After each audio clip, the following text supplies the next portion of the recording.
my dear great champs, how are you all?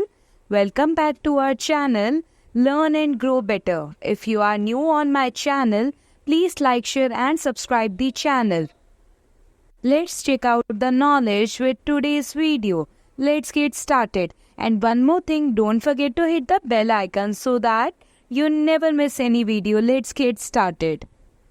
As you already know, हम कर रहे थे science class 7 chapter 12 reproduction in plants and the today's topic is budding, that is asexual reproduction. इससे previous video में हमने fission process बहुत detail में discuss किया है. अगर अभी तक आपने नहीं देखा तो जल्दी से जाइए, चैनल पर आपको प्लेलिस्ट मिल जाएगी. And apart from this, if you have any doubt आप कमेंट सेक्शन में ज़रूर बताइएगा. नेक्स्ट हमारा टॉपिक स्टार्ट करते हैं. Let's check out the video. कोई भी टाइप का एसेक्सुअल रिप्रोडक्शन आपको एक्सप्लेन करने के लिए कहा है तो आपको ध्यान रखना है. सबसे पहले तो आपको उस प्रोसेस में लिखना है this is a process of asexual reproduction. जैसे कि बडिंग को हमने स्टार्ट करना है, बडिंग के बारे में आपको एक्सप्लेन करने के लिए कहा गया क्वेश्चन में. तो आप सबसे पहले क्या बोलेंगे? Budding is a form of asexual reproduction in which a new organism is develop from a single parent. एक लाइन जो है ये तो हमारी परमानेंट लाइन कंसीडर कर देंगे हम सारी प्रोसेसेस में, क्योंकि सिंगल पेरेंट से न्यू इंडिविजुअल जो है वो ग्रो हो रहा है. तो बडिंग में क्या होता है, एक आउट ग्रोथ डेवलप होती है जिसे बर्ड कहते हैं.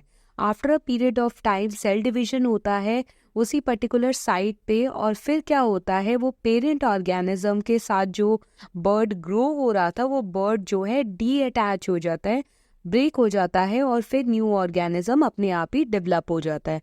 तो एक बार दोबारा से रीड करते हैं. Budding is a form of asexual reproduction in which a new organism develops from an outgrowth or bud due to cell division at one particular site of the parent organism. For example, देखो यहाँ पर आपको diagram दिखाई दे रहा है, ये है hydra का बडिंग. हाइड्रा जो है a type of aquatic organism है, एक्वेटिक एनिमल है.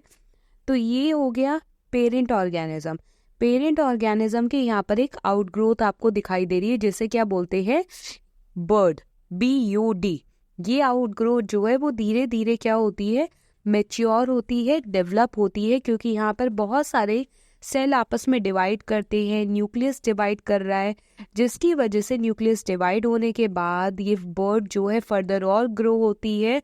Over a period of time क्या होता है, जब बर्ड प्रॉपरली ग्रो हो जाती है, मैच्योर हो जाती है, तो they eventually break away from their parent. तो वो इवेंचुअली क्या हो जाती है? डी अटैच हो जाती है फ्रॉम देयर पेरेंट ऑर्गेनिज्म.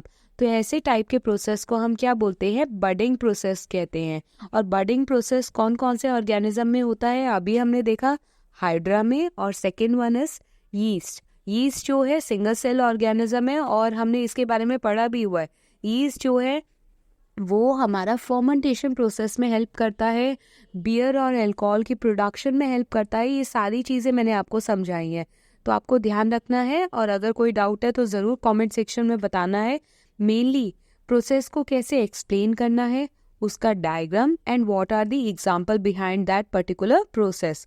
ये तीनों चीज़ें आपको आनी चाहिए. I repeat my wording, process explain करना आना चाहिए, यानी कि उसके बारे में कुछ लाइन्स आपको याद होनी चाहिए. सेकेंड, आपको डायग्राम आना चाहिए, और थर्ड है हमारा एग्जाम्पल. ये तीनों चीज़ें अगर आती हैं आपको तो रिप्रोडक्शन चैप्टर में आपको कुछ भी पूछ लिया जाए तो आप बहुत इजीली कर लोगे.